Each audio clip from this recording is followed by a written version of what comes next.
Bisa jadi apa sih lulusan kesehatan masyarakat di Universitas Strada? Tahun 2024 barusan ini kita sudah ke universitas.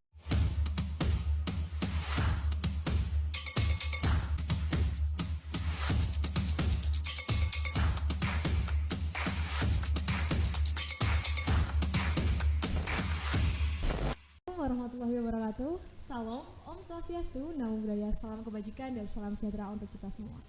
Kembali lagi di podcast teman kita. Sebelumnya, perkenalkan, saya Anggi Nurwidya selaku moderator pada podcast kali ini. Podcast kali ini mengusung tema Exploration of Public Health and Getting to Know the Science It Contains, yakni membahas tentang prodi kesehatan masyarakat, peminatan dan prospek kerja kesehatan masyarakat di Universitas Strada. Tema ini diangkat untuk memberikan gambaran lebih jelas mengenai kesehatan masyarakat di Universitas Strada sendiri. Baik, pada kesempatan kali ini kita kedatangan seorang narasumber yang sangat luar biasa dan sangat berpengalaman di bidang ini. Beliau telah banyak memberikan kontribusi dalam berkembangnya program studi kesehatan masyarakat di Universitas Strada. Beliau adalah Bapak Amarin Yudana, Sarjana Kesehatan Masyarakat, Magister Kesehatan, selaku Kaprodi Kesehatan Masyarakat Strada Indonesia.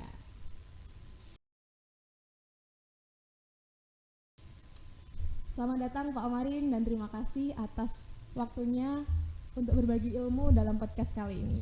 Oke, ya, makasih Mbak. Bagaimana Pak kabarnya hari ini? Alhamdulillah, kabar luar biasa, sehat. Semoga juga buat teman-teman selalu bahagia setiap hari ya.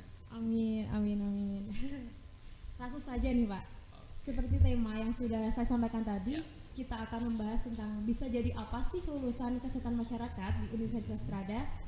Sebelum kita masuk ke pembahasannya lebih dalam, mungkin bisa Bapak Amarin ceritakan terlebih dahulu mengenai sejarah singkat tentang kesehatan masyarakat di Universitas Strada ini dan bagaimana perkembangannya dari awal berdiri hingga saat ini. Oke, ya. Terima kasih sebelumnya teman-teman sekalian. Assalamualaikum warahmatullahi wabarakatuh. Alhamdulillah senang sekali ini bisa kita jumpa lagi ya. Dan insya Allah ini menjadi hari yang luar biasa, menjadi satu keberkahan bagi kita semuanya. Terkait sama bagaimana sejarah kesehatan masyarakat mulai dari awal tahun 2003. Jadi kalau kita hitung mulai saat ini tuh sudah kurang lebih berapa? 21 tahun ya. 21 tahun. Kesmas ini berdiri dimulai dari dulu kita Stikes. Sekolah Tinggi Ilmu Kesehatan. Jadi memang embrio kita ini dari sekolah tinggi yang pertama kali di Kediri. Jadi yang lainnya masih di 3 itu 2003 itu kita sudah mendirikan sekolah tinggi yang insya Allah itu pertama di Kediri.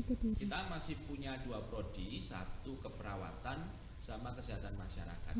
Jadi kesehatan masyarakat ini kalau di Universitas Strada ini termasuk prodi yang juga paling tua. Jadi dulu ada 2, dimulai tahun 2003 kita masih sewa Pak. Jadi kita masih pinjem di gedung Leksana, kemudian kita berpindah lagi di gedung SMA di Ponegoro sampai tahun 2006 saya mulai bergabung di Strada ini, sudah mulai mau hijrah ke tempat yang baru kita ini dan alhamdulillah ini memang sudah milik kita sendiri mulai tahun 2007 itu, jadi kita sudah pindah ke sini sampai tahun 2008 ya. 2008 itu kita akreditasi pertama untuk kesehatan masyarakat. Itu kita meraih akreditasi B. Langsung B. Alhamdulillah. Sampai kita berjalan 2018 alhamdulillah ya, kita beralih jadi Institut Ilmu Kesehatan ya. Kemudian kita bermetamorfosis ya. Ini juga berkat dari teman-teman semuanya, kerjasama kita semua. Alhamdulillah tahun 2024 barusan ini kita sudah ke universitas. Satu pencapaian yang saya kira ini cukup luar biasa. Mulai kita embrio kita dari Stikes 20 tahun kita sudah ada di universitas, dan kabar yang menggembirakan juga ini menjadi salah satu keunggulan kita. Alhamdulillah di tahun 2024 ini qadarullah Allah dilaporkan ke kami, diamanai, kita sudah mendapatkan akreditasi unggul. Yang bisa kita banggakan ya, karena kalau menurut data statistik memang SKM untuk S1 Kesehatan Masyarakat yang unggul di Jawa Timur ini masih bisa dihitung dengan jari. Surabaya, Kediri, dan ya mungkin kalau di negeri ya sudah sejak dulu ya. Tapi dengan swasta yang sudah unggul itu wah cukup luar biasa. Luar biasa. Dan ini bisa jadi motivasi buat teman-teman sekolah yang di akreditasinya unggul, justru ini menjadi satu tampuk, satu motivasi untuk lebih baik lagi, gitu kan? Benar sekali. Sangat-sangat luar biasa sekali yang awalnya dulu dari Stikas terus berubah menjadi IK, terus sekarang sudah menjadi universitas dan akreditasinya pun sudah unggul ya Pak. Keren sekali sih. Keren ya, Strada ya. Bismillah lah, semoga ini istiqomah, bisa nanti teman-teman semua dengan amanah yang sudah diberikan oleh Lampetekes ini, dan itu tidak serta merta seperti membalikan telapak tangan. Tentunya ada satu kerja keras, kerja luar biasa yang dari teman-teman juga, dari teman-teman mahasiswa, dari teman semua elemen, sehingga mencapai untuk akreditasi kita ini menjadi akreditasi yang paling top, yang paling di atas sendiri, udah nggak ada lagi akreditasi. Sudah sangat luar biasa sekali. Kita semua ya. Bisa tersenyum lah kalau ketemu dengan teman-teman yang lainnya. Nah, gitu ya. Nggak kalah dengan universitas-universitas lain gitu. Iya, jadi kepedean kita kalau ketemu di mana forum-forum mahasiswa gitu, kita sudah punya mengantongi itu, sudah jadi wah kita sudah unggul nih. Seperti itu. Jadi gini Pak, saya ingin bertanya, untuk teman-teman di luar sana yang ingin bergabung menjadi mahasiswa kesehatan masyarakat di sini, namun latar belakang sekolahnya itu bukan dari jurusan IPA maupun jurusan kesehatan, apakah masih bisa ya Pak untuk bergabung di sini? Jadi gini Mbak Anggi, di kesehatan masyarakat itu tidak hanya menerima garis bawah ya, bawah meskipun tidak hanya menerima dari program ilmu pengetahuan alam kalau dari IPA, tapi juga kita menerima dari jenjang IPS, bahasa ataupun bahkan dari SMK. Tapi nanti ada penggolongan sendiri yang itu ada istilah nanti untuk mengkhususan, biar di semester 1 itu nanti bagi teman-teman yang kurang mengenal mengenai pengetahuan alam, kemudian ini khususnya untuk yang teman bahasa dari SMK itu bisa nanti kita sejalan ya, sefrekuensi, ada istilahnya untuk pengkhususan di awal sebelum menginjak pada semester 1 itu untuk teman-teman yang di luar pengetahuan alam. IPS bisa langsung ya, SMK kejuruan bisa. Nah, jadi untuk teman-teman yang mau join bisa ya, kalian dari lulusan SMK ataupun dari lulusan SMA-nya IPS, sangat-sangat terbuka kampus Universitas Strada ini. Jangan berkecil hati, sekarang kita sudah kampus merdeka, apapun itu bisa belajar ya, siapapun bisa belajar ya, termasuk nggak harus membatasi Pak saya dari IPS nanti gimana bisa Pak saya dari bahasa ya, sekarang sudah zamannya bebas bisa. belajar merdeka, siapapun ya, siapapun bisa belajar ya. Tapi nanti ada beberapa hal yang mungkin dikondisikan sebelum nanti pada proses perkuliahan. Iya. Gitu. Baik, kan tadi Pak Amin mengatakan bahwasanya semua jurusan bisa ya Pak. Ya. Terus kalau mengenai mata kuliahnya sendiri, di sini ada mata kuliah apa saja Pak? Baik, Mbak Anggi, sesuai dengan aturan yang dikeluarkan oleh AFPKMI bahwa untuk S1 Kesehatan Masyarakat itu lulus itu minimal 144 SKS. Jadi teman-teman bisa dikatakan saudara itu jadi seorang sarjana kesehatan masyarakat kalau sudah menempuh minimal 144 SKS. Yang itu akan kita bagi menjadi 8 semester ya, kalau itu ada di teman-teman reguler. Nah, ya, 8 semester kita bagi, namun kita tambahkan kalau minimal dari AFTKM itu 144 kita tambahkan ya. Nggak cukup 144 itu untuk kita bersaing, untuk kita cari pengalaman ya. Kita ada kurang lebih 157 kalau nggak salah untuk kita sampai lulus semester 8 itu. 157. Ya, 157 kita bagi 8 semester itu baik dari MKG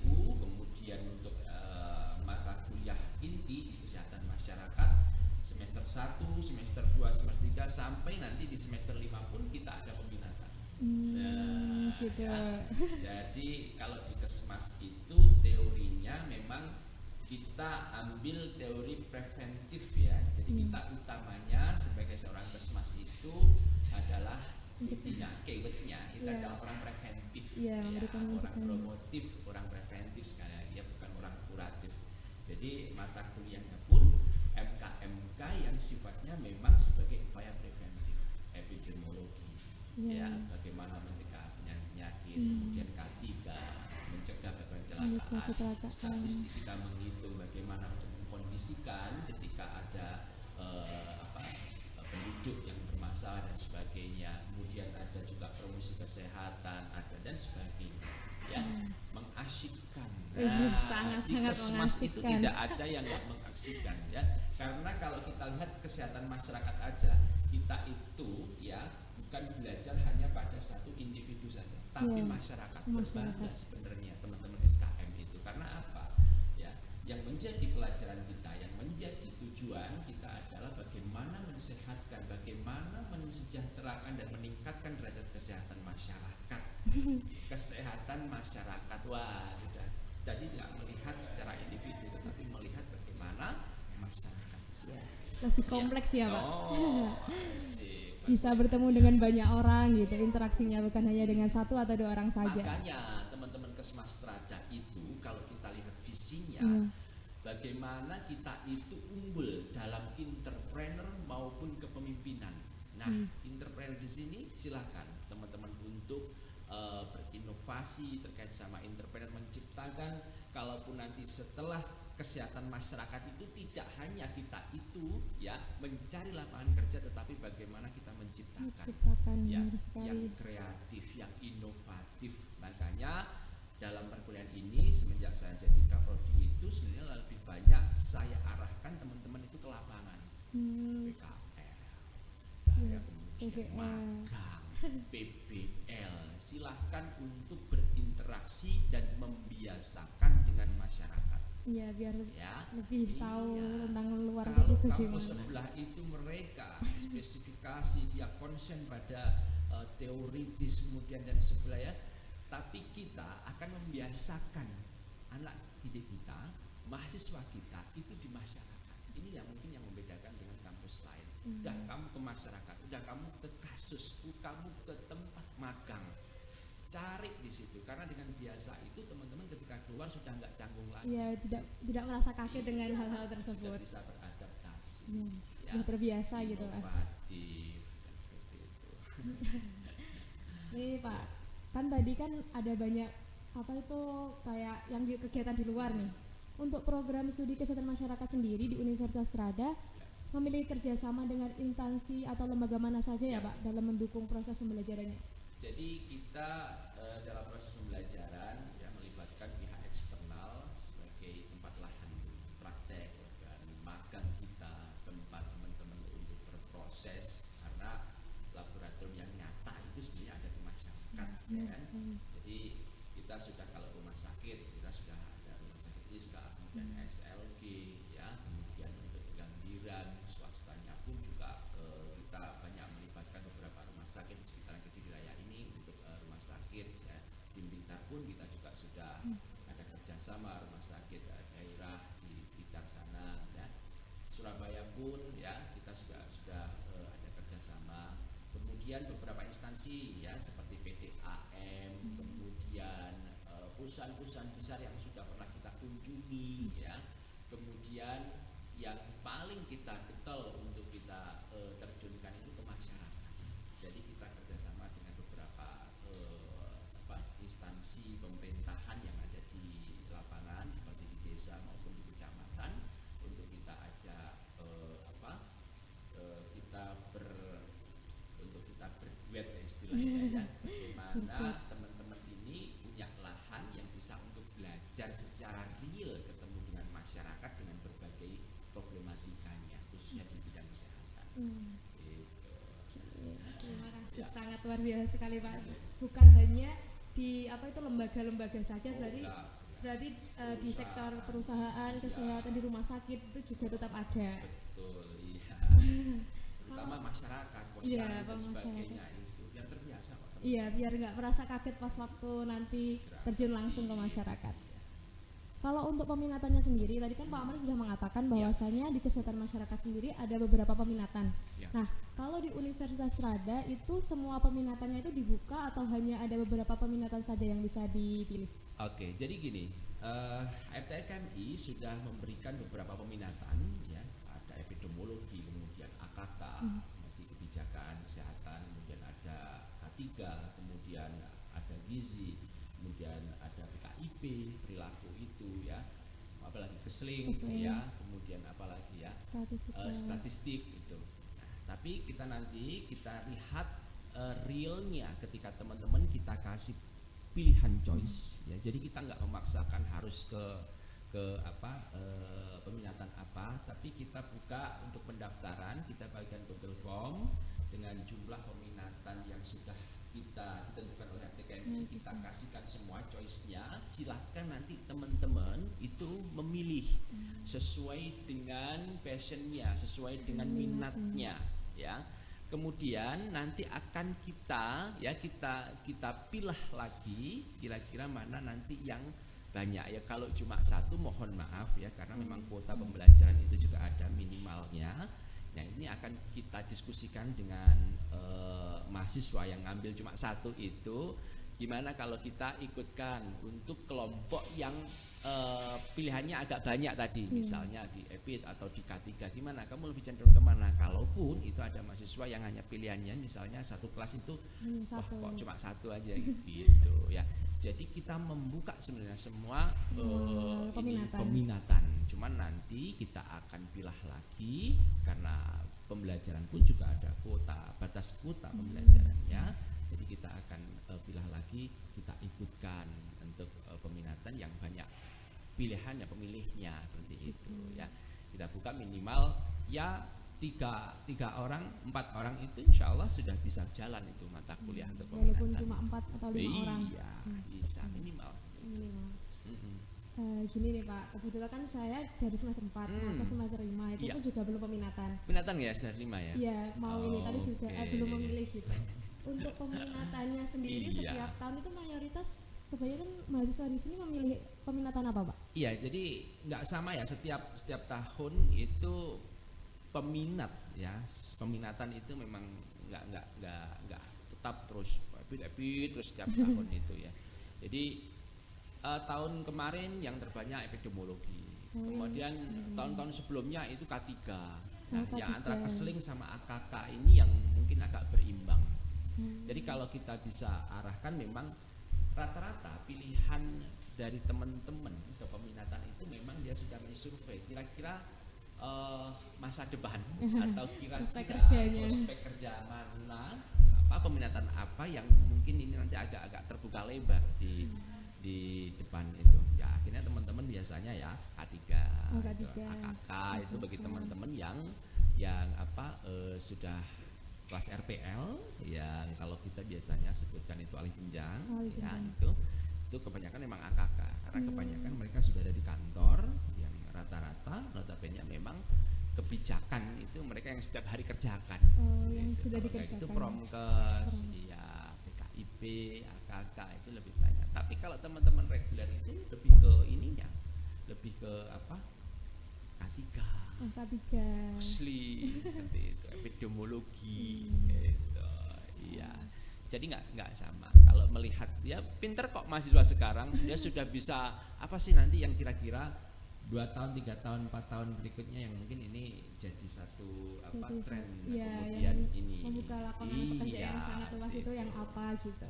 Dan saya ini cermati memang bener ya.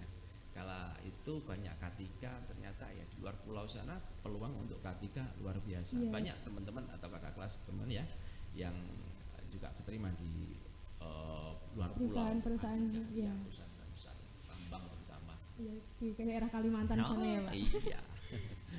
Ini kalau mengenai prospek kerja tadi kan sudah dibicarakan ya Pak. Di era sekarang ini kan gimana ya, pekerjaan sangat beragam gitu. Terus untuk masuknya pun juga lumayan bisa dikatakan susah gitu. Terus prospek kerja bagi lulusan kesehatan masyarakat sendiri di sini tuh biasanya di mana, Pak? Nah, baik, kalau kita berbicara masalah prospek lulusan kerja, Kesmas itu dibandingkan dengan sebuah kesehatan yang lain lebih luas Kesmas, karena mereka teman-teman Kesmas ini bisa masuk ke ranah apapun. Ya, jadi sekali lagi ini menjadi satu keunggulan dari Kesmas yang memang notabene di kesehatan yang dia bisa masuk ke lini apapun, baik itu administratifnya ataupun dia masuk ke arah-arah di rumah sakit ataupun dia lebih ke spesifik ke keahliannya seperti itu. Ada kesling, ada K3. Itu tadi ya, peminatannya itu juga dapat membuka kita masuk kemana saja. Peminatan itu sebagai pembuka, ya, sebagai pembuka pintu. Tetapi ketika nanti teman-teman sudah masuk itu, kalau sudah dapat key-nya, sudah dapat kuncinya, ya, yang mempertahankan adalah bagaimana teman-teman selalu terbiasa, ya. Ketika teman-teman waktu kuliah itu ada di masyarakat, nah itu pemahaman karakter, pelatihan karakter, pendidikan karakter. Makanya jangan banyak-banyak ikhlas, ya. Keluar. Explore luarnya bagaimana biar enggak. Ya, makanya ketika libur sama gampang seperti itu. Ketika teman-teman ada kesempatan praktek turun ke lapangan. Benar-benar. Kalau untuk alumni yang dari lulusan sini sendiri, Pak, itu kebanyakan mereka ke perusahaan mana? Ya, sangat beragam, Mbak Ani.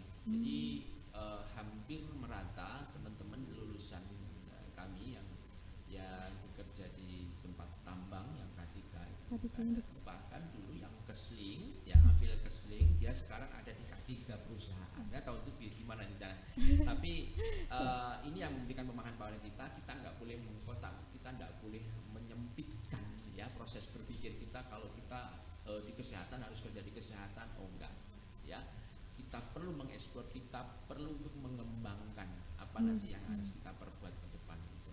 Jadi saya kira saya memberikan banyak arahan ke teman-teman itu, jangan pernah untuk mengkotakkan diri Anda, jangan pernah untuk berkecil hati, berpikirnya itu yang segmennya luas, jangan terlalu sempit. Jadi kita berpikirnya itu lebih ke arah yang wah, ya. Jadi nggak mengkotakkan, misalnya di kesehatan harus kesehatan.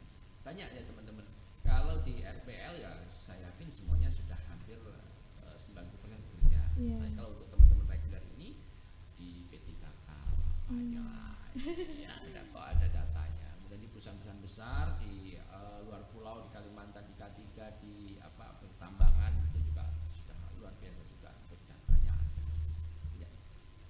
Mengenai ini, Pak, kan sekarang banyaknya isu mengenai profesi dan STR kesehatan masyarakat. Itu bagaimana, Pak, perkembangannya saat ini? Iya, jadi sampai saat ini belum ada kepastian khusus mengenai STR ini, bahkan ada undang-undang yang sudah diterbitkan pun ya, bahwa alhamdulillah memang untuk Kesmas ini juga masuk dalam ranah kesehatan. Ya. Namun untuk uji kompetensinya ini masih kita godok, untuk masih kita bicarakan secara seksama supaya nanti tidak ada satu hal di belakang itu yang menjadi satu gejolak. Ya, kita belajar dari beberapa proses yang lalu untuk kita lebih berhati-hati dalam menentukan satu keputusan supaya nanti ke depannya ini lebih matang, karena kita pun juga hidup berdampingan, tidak hanya profesi, tidak hanya Kesmas, profesi tidak hanya A, profesi tidak hanya B. Jadi kita dalam satu gabungan yang kita harus bisa untuk menempatkan diri seperti itu ya. Jadi sampai saat ini masih belum ada keputusan ya, Pak. Masih apa di dan juga STR gitu. Ya. Saya pun juga petugas STR sebenarnya Jawa Timur ada 3, saya wilayah barat saya itu ya. Gitu. Sabar untuk teman-teman Kesmas. Nih. Nah, untuk teman-teman yang dari jurusan kesehatan masyarakat sendiri berarti nggak usah bingung ya, Pak, kembali ke prospek kerja tadi, nggak usah bingung apabila ingin bekerja setelah lulus nanti. Kita sebagai kesehatan masyarakat tidak hanya kerja di kesehatan saja, tapi kita dapat berkembang dimanapun karena lapangan pekerjaan di jurusan masyarakat ini sangat luas sekali. Iya, betul, sangat luas kok, Mbak. Jadi saya banyak sering dan ya ngomong kepada teman-teman mahasiswa itu, berbanggalah jadi orang kesehatan masyarakat. Kesmas itu orang luas, profesi yang sangat luas, bisa masuk kemanapun. Ya, yang penting teman-teman siapkan saat ini, karena bagaimanapun ketika nanti kita akan berperang itu, hal yang pertama kali kita siapkan adalah bagaimana kita memang benar-benar bekalnya ini harus siap benar, gitu kan ya. Oke, membiasakan ya, kita terjun di lapangan dan sebagainya, itu menjadi daya unggul saya itu sebenarnya. Waktu ada akreditasi itu pun ditanya, kenapa kok ambil pemimpin, kenapa kok ambil entrepreneur, ya agak beda dengan yang lainnya gitu. Kok yang lainnya itu tentang teknologi kesehatan dan sebagainya, kok Anda cuma ngambil entrepreneur, kepemimpinan simple ya sebenarnya, tapi punya makna yang mendalam untuk menciptakan tenaga kesehatan masyarakat yang profesional. Baik nih Pak, tidak terasa sebelum kita menutup podcast ini, mungkin dari Bapak Amarin bisa memberikan pesan atau ajakan bagi para calon mahasiswa kesehatan masyarakat yang ingin mempertimbangkan untuk masuk ke dalam studi kesehatan masyarakat sendiri di Universitas Trada, agar mereka itu lebih yakin kembali dan bisa bergabung di sini. Oke, baik. Kesempatan yang baik ini saya akan pergunakan sebaik mungkin. Yang pertama, saya ingin kasih tahu kalau di Universitas Trada Indonesia USI, khususnya di program studi S1 Kesehatan Masyarakat, akreditasi sudah unggul. Unggul. Ini yang pertama. Jadi kalau teman-teman masuk ke Kesmas, S1 Kesmas di USI ini, udah nggak diragukan lagi, percaya. Bagaimanapun ketika Lampetekes itu mengeluarkan unggul, itu tidak serta-merta, banyak pertimbangan ya, dan banyak penilaian, dan tentunya menjadi satu tanggung jawab kami untuk mempertahankan bagaimana penilaian itu bisa tetap terlaksana istiqomah ya, untuk menciptakan tenaga kesehatan masyarakat yang profesional ya. Kemudian kita pun juga sudah di universitas ya kan, dan tentunya ada beberapa pencirian khusus yang ada di S1 Kesehatan Masyarakat ini. Bagaimana kita unggul dalam mencetak entrepreneur dan juga kepemimpinan. Calon-calon pemimpin minimal bisa memimpin dirinya dalam hal apa, untuk memberikan satu solusi yang terbaik, memecahkan masalah beberapa permasalahan yang ada di masyarakat. Bukan jadi malah beban, tetapi kehadiran tenaga kesmas khususnya dari alumni prodi S1 Kesehatan Masyarakat ini bisa menjadi satu brainstorming, bisa menjadi satu pemecah masalah yang ada di masyarakat. Hadirnya ini menjadi satu hadir yang ditunggu-tunggu oleh masyarakat. Itu ya. Tetap semangat bagi teman-teman yang mau masuk ya. Insya Allah ini menjadi satu pilihan yang bisa dipertimbangkan untuk teman-teman. Terima kasih banyak Pak Amarin atas pemaparan dan jawaban yang sangat informatif dan sangat luar biasa. Terima kasih waktunya Mbak Anggi ya. Sama-sama, terima kasih juga Pak Amarin. Semoga apa yang kita bahas hari ini bisa memberikan pencerahan bagi teman-teman di luar sana yang menyaksikan video ini, khususnya teman-teman dari Universitas Trada sendiri. Seperti itu. Sekian, saya Anggi Nurwidia selaku moderator pada episode podcast kali ini. Pamit undur diri. Tak lupa mengucapkan mohon maaf apabila ada kesalahan dari awal sampai akhir. Sekian, wassalamualaikum warahmatullahi wabarakatuh. Waalaikumsalam warahmatullahi wabarakatuh.